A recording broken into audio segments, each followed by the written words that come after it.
1월 5일 수요일 아침에 인사드립니다. 안녕하십니까. 상쾌한 아침 원주에서 출발합니다. 김혜정입니다. 그야말로 상쾌합니다. 오늘 기온이 많이 떨어졌죠. 1년 중 제일 추운 절기 오늘이 소환입니다. 그래서인지 어제보다 날씨가 많이 추워졌는데요. 원주지방 현재 기온이 영하 8도입니다. 낮 동안에는 영상권을 회복하면서 2도에서 6도가량 기온분포 오르겠고요. 당분간 맑은 날씨 속에 대기는 건조하겠습니다. 오늘 준비한 소식입니다. 한국관광공사가 2022 국내 관광 트렌드를 발표했습니다. 최근 3년간의 빅데이터를 기반으로 마련했다고 하는데 한국관광공사의 2022 관광 트렌드 분석 내용 알아보고요. 또 횡성이 국토교통부의 사업에 선정돼 스마트시티로 거듭납니다. 스마트시티 조성을 위해 다양한 사업을 추진 중이라고 하는데 그 일환으로 곧 워케이션 센터가 설립된다고 하는데 무엇이고 어떤 역할을 하게 될지 알아보고요. 또 평창 효성문화재 축제장 주변에 지역 주민과 관광객을 위한 달빛 흐뭇 낭만 로드 조성 사업이 추진됩니다. 이 소식도 알아보도록 하겠습니다. 1월 5일 수요일 상쾌한 아침 원주에서 출발합니다.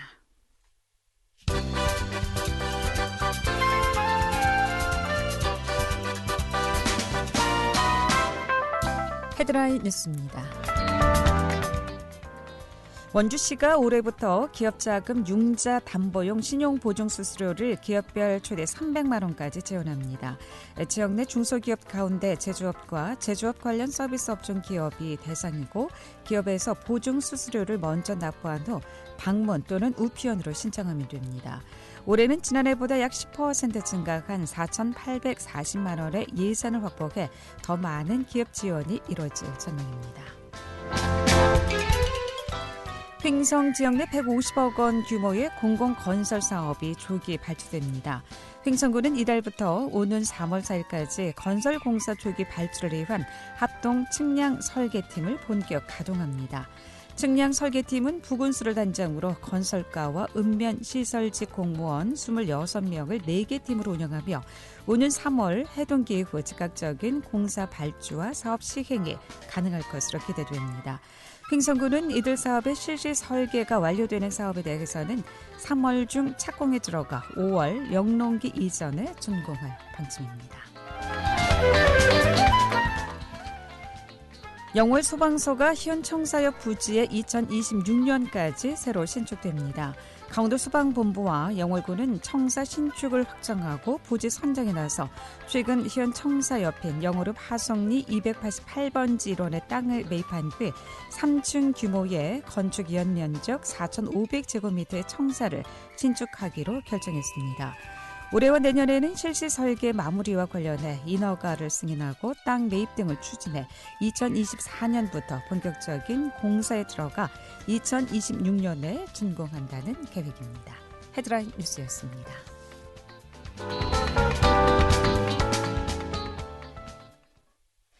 네, 한국관광공사가 2022 국내 관광 트렌드를 발표했습니다. 최근 3년간의 빅데이터를 기반으로 마련했다고 하는데 한국관광공사의 2022 관광 트렌드 분석 내용 들어보도록 하겠습니다. 한국관광공사 관광 컨설팅팀의 정선희 팀장 연결하겠습니다. 정선희 팀장님, 안녕하십니까? 안녕하십니까. 정선입니다. 네, 반갑습니다. 반갑습니다. 자, 체육관광부하고 한국관광공사에서 최근 3년간의 빅데이터와 또 설문을 기반으로 해서 2022 국내 관광 트렌드를 발표했다고 하는데 먼저 이런 관광 트렌드를 발표하게 된 취지, 계기에 대해서 먼저 좀 들어보겠습니다. 네, 먼저 이런 기회 주셔서 감사드리고요. 들으시는 모든 분들 새해 복 많이 받으시기 바랍니다. 저희가 이제 관광 트렌드라는 걸 왜 살펴보는지 궁금하실 텐데 저희는 여행을 하시는 분들이 어떤 태도와 이해를 가지고 여행 활동을 하는지를 트렌드를 통해서 살펴봅니다. 그러면 이 트렌드 결과가 관광 정책을 입안하시거나 관광 사업을 발굴하시는 다양한 이해관계자들한테 좋은 인사이트를 제공할 수 있어요. 그러면 국민 여러분들이 좀 더 우수한 여행활동 또는 관광활동을 할 수 있도록 지원할 수 있기 때문에 그러한 의도에서 이런 트렌드를 발굴하고 있습니다. 네. 자, 이번에 그러면 3년간의 빅데이터와 또 개인 하나하나 설문을 기반으로 해서 트렌드를 발표했다고 하셨는데 핵심 내용부터 좀 알아볼까요? 어떤 내용으로 조사를 하셨는지요? 한마디로 요약해서 말씀드리면 저희가 이제 코로나 2년 차를 맞이하고 있잖아요. 그래서 네. 팬데믹 때문에 일상만 변화한 게 아니라 여행도 많이 변화했습니다. 그러다 보니까 사람들이 지금 현재와 나를 중심으로 하는 개인 중심의 중요성들을 많이 갖게 되시고요. 여행에 있어서도 이러한 특별한 경험을 해서 나의 순간들을 특별하게 만들기 위한 노력들이 계속되고 있습니다. 그리고 저희가 이제 빅데이터 분석해서 살펴보니까 금방 말씀드린 것처럼 일상 속에서 여행이 습관으로 자리 잡았다는 거 또는 여행이 약간 고급지게 또는 자주 또는 길게 머무르는 여행 행태가 강화되고 있다는 측면 발견할 수 있었습니다. 또 저희가 많이 하는 가족 여행도 예전에는 이제 3대 여행 뭐 이런 것도 많이 했는데 시국이 시국이다 보니까 소규모 여행을 추구하고 있고 더 나아가서는 혼자 하는 여행도 지속적으로 예전에는 2015년도 이후에 혼자 여행이 약간 증가세를 보이긴 했는데요. 코로나 이후에 다시 한번 인기가 가속되고 있는 게 나타났습니다. 그리고 여행 거리에도 제가 의외로 여행을 안 가니까 장거리 여행을 안 할 것처럼 보여지지만 이제 학교를 안 가거나 이제 재택근무도 많아지고 이러다 보니까 뭐 한 달살이 이런 장거리 여행도 실제적으로 나타나고 있는 걸 보여주고 있고요. 또 재미있는 것들은 혼자 가는 여행들이 있어서 그런지 즉흥 여행 또는 계획 없이 떠나는 여행도 많이 보여지고 있습니다. 뭐 당연한 것들로는 자연을 느끼기 위한 여행들, 도보 여행이나 캠핑 여행 이런 거 많아지는 거 뭐 다 알고 계시는 부분들이 있고요. 저희가 이제 코로나 때문에 생겨났던 비대면 랜선 여행이라고 하거나 최근 나오는 메타버스를 통한 체험이나 이런 것들이 일시적일 거라고 생각을 하였는데요. 이미 저희들은 정보를 수집하거나 사전 체험하는 형태로 이런 콘텐츠들도 일반적으로 받아들이고 있다는 거 그리고 이 모든 것들을 꾸준하게 자기 기록화해서 자기 순간들을 기록하고 있다는 것들이 다양하게 발견되었습니다. 네. 그러니까 소소한 즐거움 그리고 뭐 이전에는 여럿이 가족 여행 중심이었다면은 이제 홀로 여행을 떠나는 그런 여행이 예전에 비해서 많이 좀 변화된 모습이다라고 볼 네, 수가 맞습니다. 있을 것 예. 같습니다. 전문가와 심층 인터뷰도 했다고 들었는데요. 전문가 인터뷰에서는 어떤 내용들이 좀 있었습니까? 저희가 빅데이터를 통해서는 지나온 것들에 대한 흔적과 추세를 봤다면 네. 이제 전문가를 통해서는 앞으로는 어떻게 될 것 같으세요? 라는 이제 전문 의견을 여쭤보는 건데 네. 빅데이터를 통해서 나타난 것과 유사한 내용들을 같이 얘기해 주시더라고요. 아마 네. 현재 중시하는 삶의 태도가 여행에도 고스란히 반영될 것이라는 거 그리고 삶의 유동성이 증가됐기 때문에 여행이 일상화돼서 수시로 갈 수 있다거나 길게 갈 수 있는 것들이 예측된다는 걸 얘기하셨고요. 이제 다시 말씀드리지만 개인 취향 중심의 여행이 되기 때문에 이렇게 대량 뭐 여러 사람에게 단일하게 제공되는 여행보다는 컨텐츠나 프로그램도 개인화되는 게 필요하다는 얘기를 해주셨고 아무래도 전문가분들이니까 이런 얘기도 해주셨어요. 저희 사회 전체가 디지털로 전환되고 있지 않습니까? 네. 이러다 보니까 디지털 기술을 이용해서 개인 맞춤형 여행 서비스를 제공하는 것도 굉장히 중요하고 여행 소외계층들에게 디지털 기술을 활용해서 여행 그 향유권을 좀 확대하는 노력이 필요하지 않겠나 이런 전망해 주셨습니다. 네. 요즘 또 비대면 여행도 많이 하시는 것도 또 하나의 특징 트렌드가 아닌가 싶어요. 네. 네, 맞습니다. 예. 그리고 올해 국내 여행 특징이 개별화와 이제 즉흥 여행 등 7개 이제 키워드로 이루어졌다고 앞서 잠깐 소개해 주셨는데 구체적으로 어떤 키워드들인지도 좀 살펴볼까요? 네, 지금 설명해 주신 내용이 다시 반복될 수 있는데 간단히 말씀드리면 저희가 헤빗 어스라고 7개 알파벳으로 말씀을 주셨는데 하나하나 소개해 드릴게요.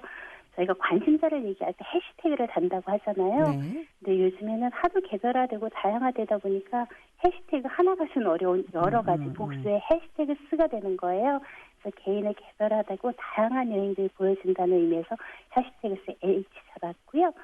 그리고 여행의 동반자로 뭐 아나운서님도 잘 아시겠지만 최근 반려인들이 굉장히 늘어나잖아요. 네. 실제 여행에서도 반려동물과 동반하는 여행률이 굉장히 높아지고 있습니다.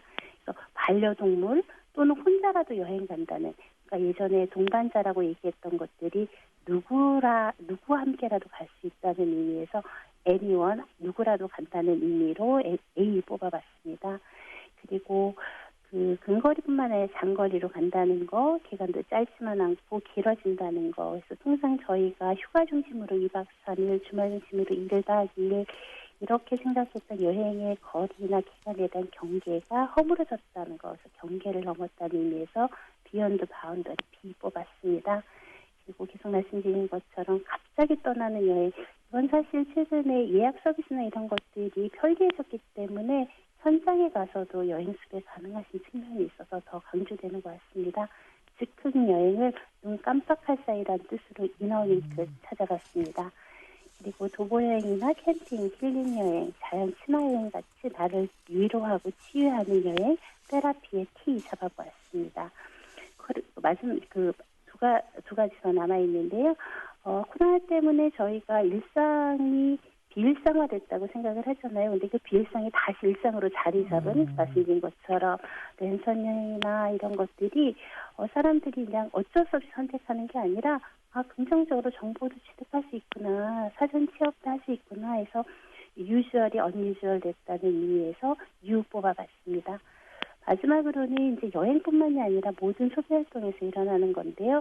이제 아까 말씀드린 것처럼 현재와 나를 중심으로 중요성이 또 높아지다 보니까 나의 모든 활동을 꾸준하게 기록하고 그것 때문에 그걸 통해서 나의 특별한 습관들을 만들어나는 스페셜 미 뽑아봤습니다. 그래서 스페셜 미 S로 해서 헤비러스 7개 뽑아봤습니다. 그렇군요. 네. 아무래도 이제 코로나19 여파로 여행을 가지 못하는 사람들이 좀 많아지고 있는데 이 코로나19 영향으로 인한 여행 패턴 변화도 많았죠? 네, 맞습니다. 아직 여행이 정상화되려면 멀어지긴 했지만 코로나 1년 차에서 변화됐던 변화들이 있었습니다. 거리두기나 힐링이나 자연을 선호한다든가 이런 부분들은 2년 차에도 계속 발견되고 있고요. 아마 올해 초에도 계속 지속되지 않을까 싶습니다. 하지만 달라진 부분은 양극화되고 있다는 것, 짧게 가거나 2-3시간 가는 것부터 한 달을 살거나 일주일을 살거나 이렇게 이 기간이 달라진다는 거, 그 계획이 없어진다는 거, 이런 부분들이 그리고 고급화된 것과 게스트하우스처럼 저렴한 거를 가지만 자기 가심비에 충족하는 여행 선택에 있어서 주저함이 없다는 이런 정도의 변화들이 보여지고 있습니다. 네. 앞서도 2022 관광 트렌드 분석이 정책이나 사업에 반영하기 위해서 이런 조사를 했다고 하셨는데 앞으로 이 분석 결과를 바탕으로 향후 진행될 사업이나 계획이 있으시면 마무리 말씀으로 듣도록 하겠습니다. 네. 지금 올해 아마 국내 여행 쪽에서 정책을 입안하시는 지자체나 정부나 아니면 저희 공사도 마찬가지고요. 장기 여행이나 워케이션, 반려동물 동반 여행 또는 각 세부 주제별 테마 여행에 대한 컨텐츠 발굴이나 프로그램 발굴에 최선을 다할 것 같습니다.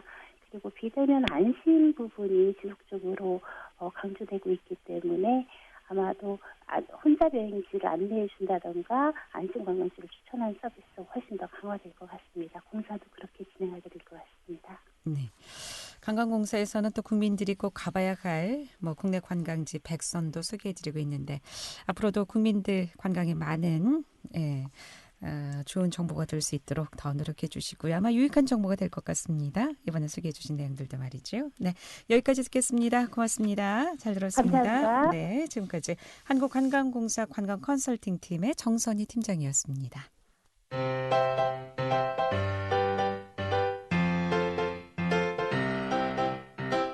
KBS 원주방송국이 유튜브 다시 듣기 서비스를 실시합니다.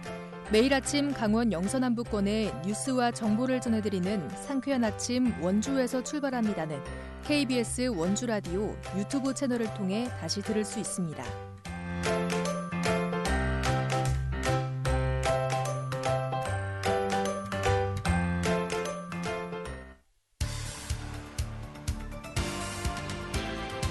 알찬 정보, 생생한 현장의 소식을 전해드립니다. 리포터 현장. 네, 지금 시각 8시 45분 지나고 있습니다. 횡성군이 국토교통부의 스마트 시티 사업에 선정이 됐습니다. 스마트 시티 조성 사업 일환으로 워케이션 센터가 설치된다고 하는데 어떤 사업인지 추인의 리포터와 함께하겠습니다. 어서 오세요. 네, 안녕하세요. 네. 자, 횡성군이 추진하고 있는 스마트 시티 조성 사업 어떤 사업입니까? 네, 횡성군이 지난 2021년 11월 국토교통부가 주관한 지역 거점 사업인 스마트시티 사업에 선정됐습니다. 스마트시티 사업은 인공지능, 빅데이터와 같은 신기술을 접목해 교통, 안전, 환경 문제와 같은 지역 문제를 해결하는 사업인데요. 이번 공모사업은 올해 처음 실시됐는데 전국에서 4곳을 선정해 3년간 최대 240억 원을 지원합니다. 횡성군은 작년 10월 정부가 인구 감소 지역으로 지정한 지역이기도 한데요. 이에 대한 대책을 마련하고 면단위 시골 마을 주민들의 교통 불편을 해소하고 거주 환경을 개선하는 걸 목표로 사업을 실시합니다. 이에 횡성은 둔내면과 횡성읍을 중심으로 자율주행차와 이모빌리티로 연결하는 교통체계를 구축하고요. 편리한 교통복지를 실현할 계획입니다. 지역의 정주 여건 개선과 교통복지 제공, 또 양질의 다양한 일자리 제공과 지역 관광산업과 지역 경제 활성화에 많은 기여를 할 것으로 기대하고 있습니다. 횡성군청 이모빌리티 김현민 팀장 이야기입니다. 우선 이제 추진 일정을 좀 안내하면 금년 1월 중에 저희 이제 횡성군하고 국토교통부와 MOU를 체결하고요. 9월까지 참여 기업과의 컨소시엄을 구성을 해서 국토부 사업계획 승인 후에 10월부터 착수해서 2024년까지 마무리할 계획입니다. 횡성군 둔내면 지역에 워케이션 센터와 워케이션 스팟을 조성하고 둔내면과 횡성읍 지역에 이모빌리티 기반으로 한 자율주행 버스, 전기차 공유 서비스 등 마스 교통 인프라 구축과 이모빌리티 창업 교육과 지원, 대기업 연계 일자리 제공 등으로 양질의 일자리도 만들어갈 계획이 있습니다. 또한 전기차를 기반으로 한 레이싱 테마파크와 산악 레이싱장 조성 등 한국형 체르마트를 구현해서 새로운 관광 인프라도 구축할 계획에 있습니다. 자, 로스마트 시티 조성 사업의 일환으로 워케이션 센터를 설치한다고 하는데 이 워케이션 센터는 어떤 공간입니까? 네, 코로나 이후 재택근무가 늘어난 상황을 반영해 일과 휴식을 병행할 수 있는 워케이션 센터를 조성합니다. 직장과는 독립된 공간인 이 쾌적한 워케이션 센터를 통해 외부인들의 횡성 유입을 늘리고 또 더 좋은 일자리를 만들어 횡성 지역에 활기를 띠기 위해 추진되는 사업입니다. 워케이션 센터는 지역의 관광과 여가, 이동수단을 모두 사용할 수 있는 일종의 플랫폼인데요. 워케이션 센터로 지정된 장소들은 지역의 폐가, 빈집, 노후 주택을 리모델링해 태양광 에너지 같은 신재생 에너지를 활용한 곳으로 관광객들에겐 숙박 공간을 제공하는 동시에 지역의 사회 문제를 해결합니다. 빈집과 펜션, 폐교, 도시 재생 마을 등을 연결한 건데요. 이런 공간을 연결해 워케이션 센터라고 부릅니다. 자세한 이야기 횡성군청 이모빌리티 김현민 팀장에게 이어 듣겠습니다. 워케이션 센터는 일과 여가, 휴가를 함께하는 공간이 되겠고요. 최근 국내는 물론 해외에서도 코로나 비대면 시대와 원격 근무, 거점 오피스 형태의 새로운 근무 형태로 변화되고 있고요.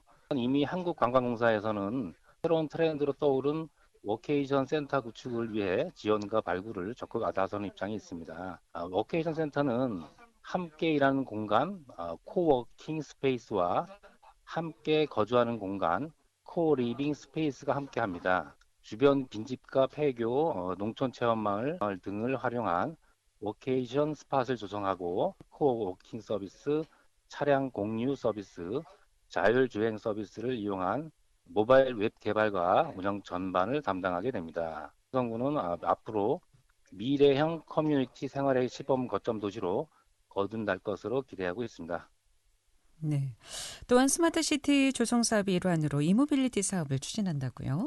네, 이모빌리티는 전통적인 화석 연료가 아닌 전기를 동력으로 삼는 이동수단을 말합니다. 기후변화로 탄소 배출을 줄이려는 정부 규제로 대체연료 자동차에 대한 수요가 계속 늘고 있는데요. 전기차 대중화가 점점 현실화되면서 이모빌리티 서비스의 중요성도 함께 커지고 있습니다. 이런 상황을 고려해 횡성은 이모빌리티 복합 단지 조성을 추진 중입니다. 둔내면과 횡성 지역에 이모빌리티를 기반으로 한 자율주행버스가 운행되고요. 또 전기차 공유 서비스를 제공하면서 최신 교통 인프라 구축을 완성합니다. 전기차를 기반으로 한 레이싱 테마파크와 산악 레이싱장 등 이 최신 기술이 도입된 관광 서비스 지역이 구축될 예정입니다. 최신 교통 인프라를 갖춘 스마트 도시 사업으로 횡성군이 이전과는 색다른 매력으로 기존의 도시 노후화 문제와 인구 감소 문제를 해결하는 데 큰 전환점이 될 것으로 기대됩니다. 예. 횡성군의 스마트 시티 조성 사업 소식 추인의 리포터였습니다. 잘 들었습니다. 네, 감사합니다.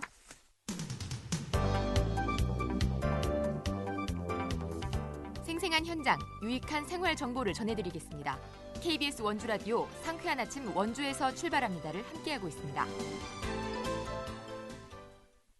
네, 평창 효성문화재 축제장 주변에 지역 주민과 관광객을 위한 달빛 흐뭇 낭만 로드 조성 사업이 추진된다고 하는데요. 이 소식 효성문화재 전병설 총무이사 연결해서 듣겠습니다. 전병설 총무이사님 나와 계시죠? 안녕하십니까? 예, 안녕하세요. 네, 반갑습니다. 예, 반갑습니다. 평창은 메밀 꽃밭만으로도 장관일 텐데 이 축제장 주변에 달빛 흐뭇 낭만 로드가 조성된다고요? 어떻게 조성하신 사업인지요? 예. 달빛 흐뭇 낭만 로드라는 특색 있는 테마 공원을 조성함으로써 내방 관광객의 머무는 시간을 확대하여 지역 경제 활성화에 기여하고 효성문화재와 연계해서 더욱 다양한 체험 공간을 마련하고자 도비와 군비 예산 30억 원이 투입되는 사업입니다. 네. 이 봉평면 효성문화재 축제장 주변에 그러면 길이는 얼마나 됩니까? 예. 약 한 7km 정도 구간이 되고요. 네.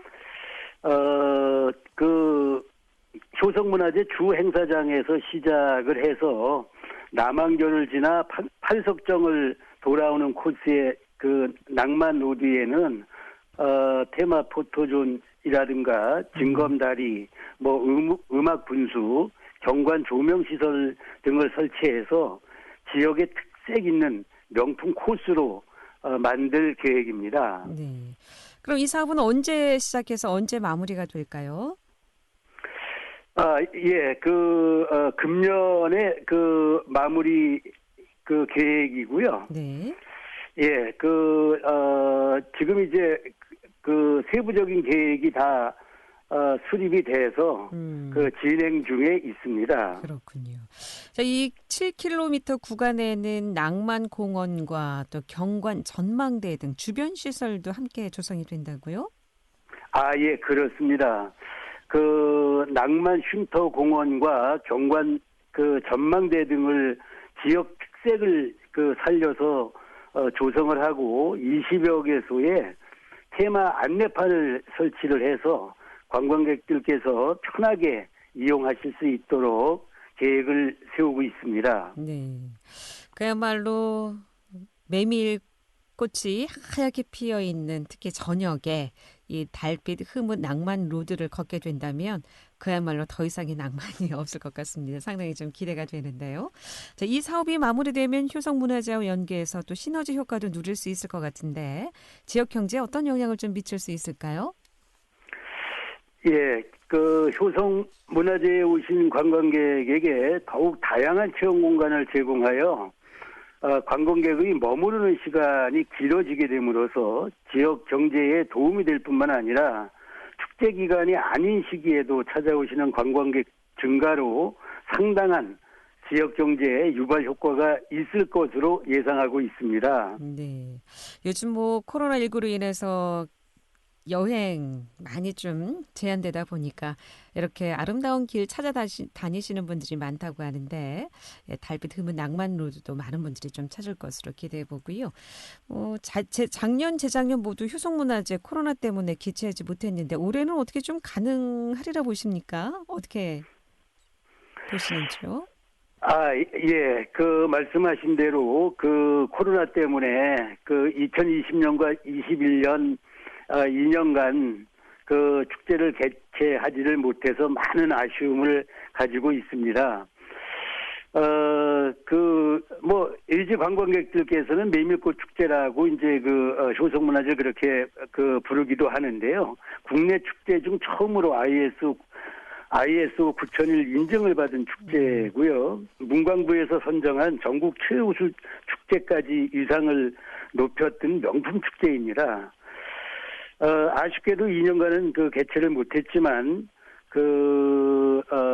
다행스러웠던 거는 축제는 개최를 못했어도 많은 관광객이 다녀감으로써 지역의 경제적 타격을 좀 최소화할 수 있었다는 면에서는 좀 다행스러웠고요. 올해는 효성문화제를 꼭 개최하겠다는 계획으로 차근차근 준비를 하고 있습니다. 네, 달빛 흐문 낭만로드와 함께 올해는 꼭 효성문화제 개최할 수 있게 기대해 보고요. 오늘 말씀 고맙습니다. 잘 들었습니다. 네. 예, 감사합니다. 지금까지 효성문화제 전병설 총무이사였습니다.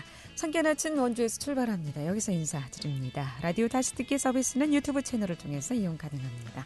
함께해 주신 여러분 고맙습니다. 안녕히 계십시오.